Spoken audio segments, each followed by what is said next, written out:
What a long, strange trip this Lakers season has been, right? It started like a script from Hollywood. Local star returns home to return glory to historic franchise.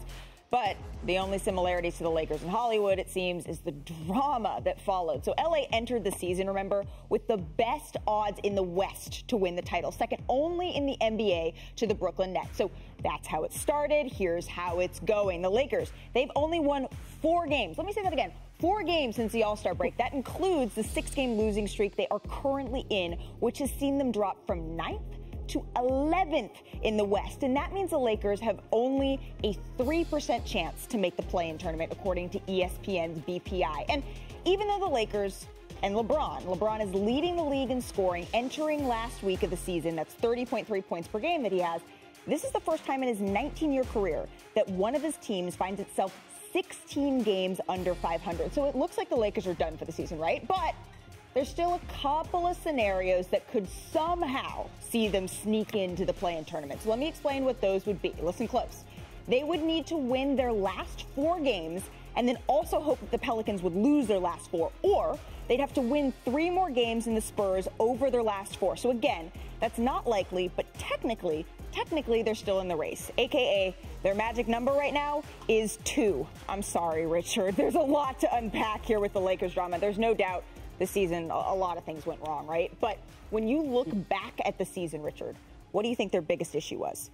Well, I think when you have a season this terrible, there's multiple things that happen. You have multiple injuries. You had young players that were hurt to start the season. THT, Kendrick Nunn. We've still not seen him. And you won't. And you won't. And I wish him health. But these are guys that were brought in. You wish him well. Okay. I wish him well. I was introducing a W or an H there. I was like, whoa, Richard. Yeah, 100%. Okay, no, gosh, no, I don't wish that on anybody, right? No. So when you look at the young players, the young players were hurt, kind of early, just trying to get acclimated. Then you have obviously Anthony Davis in and out of the lineup. Then you just have, there's just a list of things. Everything goes wrong. On top of, it seems like there's a heavy chemistry issue with that roster. There's a heavy chemistry issue with the roster. So when you look at players being down, players underperforming, players being hurt, and chemistry issues, what you get is a team that was picked to probably finish top 4 in the league being 10th or 11th in the West. I see Sinead's over there like taking notes. Yeah.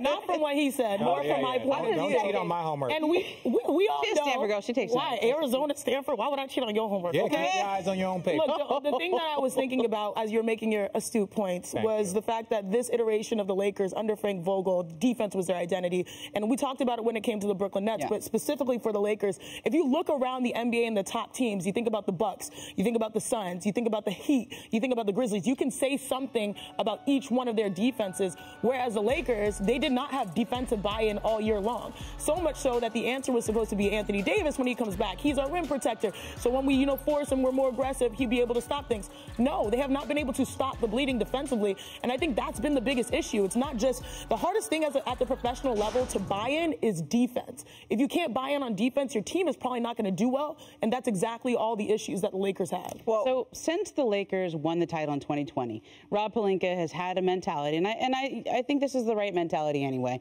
of if you're not getting better, you're getting worse, right? Even though you won a championship, you have to try to continue to get better because everybody else is trying to catch you. So they tried something last year, that didn't work. They tried something different this year, and this year's construction was based on the idea that LeBron and AD are injury risk. LeBron because he's 37, Anthony Davis because he's Anthony Davis.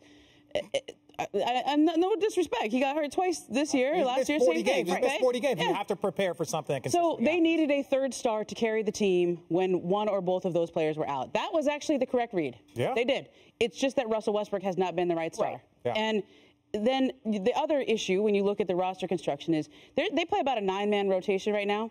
4 of those 9 players that they play regularly were not on the team to start the season. Yeah. Okay, Wenyen Gabriel, DJ Augustine, Avery Bradley, Stanley Johnson. Those are guys they added during the season, which means the way that team was built around LeBron, AD, Westbrook, the players they added at the beginning of the season were not the right players. Okay, well, we aren't the only people that are talking about the Lakers' shortcomings, right? Let's just real quick hear from Anthony Davis and head coach Frank Vogel after last night's loss. What could we have been if I was healthy all year, Bron was healthy, K Nunn is healthy. Like, you think about those things, we put this team together. look really good on paper, but we haven't had a chance to reach that potential with guys being, in and out of the lineup. So the most frustrating part about, this season is just not being sure of what we could have been. As long as we're playing hard, there's no moral victories in this league, especially with us. The whole world want to see us lose. Sucks telling these guys every game, proud of you, good effort. We lost. So it's not fun, but it could be worse, if things were unraveling. Our group has stayed together. They're putting in a good fight. Their attitude has been wonderful in terms of just, like, working together to get this thing right. And it's just disappointing to come in and, just keep saying we fell short. Things could have been worse. How? Well, look, they haven't turned on each other. And I will be legitimately honest, as much as there's as much media as attention that has been there. And look, there's tussles. We saw a tussle in Miami, right, with Spo and Udonis and Jimmy. So, like, to see a little tussle between AD and Dwight Howard. I have seen teams fully turn on each other in these moments. Like, when we say they could be worse, that's the only situation that could be worse. But when you look at this team, at the end of the day, Anthony Davis was supposed to help them defensively. Like, he was supposed to be that guy. But there wasn't a lot of defensive help around Anthony Davis. Right. And Anthony Davis has a poor defensive season where in 2020, he was a top 3 defensive player. A lot of people thought he could be defensive player of the year right next to Giannis. Now he's in the middle of the pack when it comes to every defensive analytic. So when your guy that's supposed to carry your defense now becomes a middle of the pack NBA player, your defense is going to struggle. Oh, not middle of the pack NBA player. No, middle of the pack as far as his defensive analytics. Defensive analytics.